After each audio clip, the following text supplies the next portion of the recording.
दोस्तों, पिछले भाग में आपने देखा कि कैसे 7 भाइयों ने अपनी बहन की बलि दे दी थी। लेकिन कहानी यहीं खत्म नहीं होती है।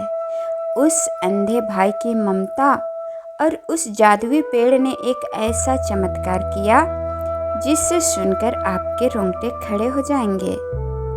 आज आदिवासी टेल्स पर देखिए कैसे एक लकड़ी के बाजे यानी सारंगी ने खोल दिया भाइयों का पाप का कच्चा चिट्ठा। वक्त बीतता गया।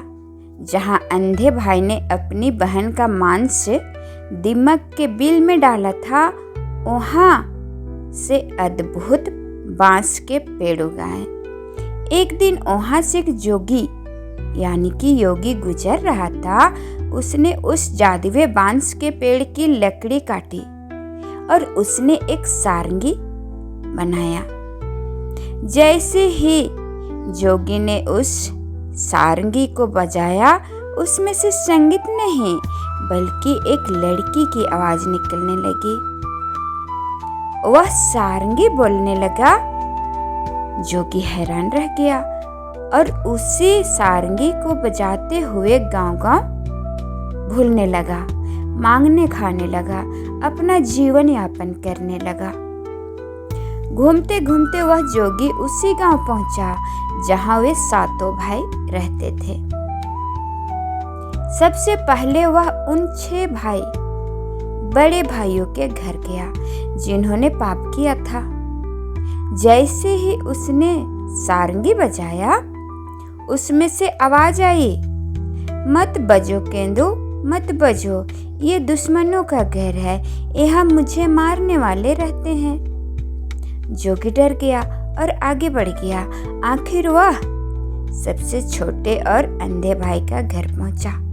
जैसे ही वहां तार छेड़ा, सारंगी से मधुर संगीत निकला, बजो केंदू, खूब बजो, ये मेरे प्यारे भाई का घर है जिसने मुझे बचाने की कोशिश की थी।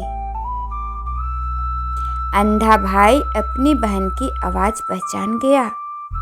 उससे समझ आ गया कि यह उसकी बहन की ही लीला है।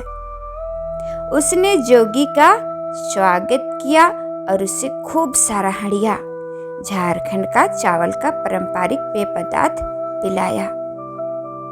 जोगी नशे में चूर हो गया, वहीं सो गया। तभी अंधे भाई ने एक छोटी सी शरारत की। उसने जोगी की धोती में हड़िया के पके हुए चावल का चेचर बांध दिया।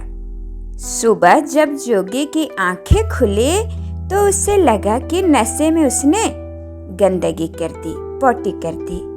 वह शर्म के मारे भाग गया। जैसे ही जोगी गया, उस केंदू से वह बहन साक्षात बाहर निकल आई। वह मरी नहीं थी बल्कि उस जादुई पेड़ के जरिए पूर्ण जीवित हो गई थी। वह अपने अंधे भाई की सेवा करने लगी, उसके लिए खाना बनाती और घर का ख्याल रखती। दोनों भाई बहन फिर से एक साथ खुशी खुशी रहने लगे।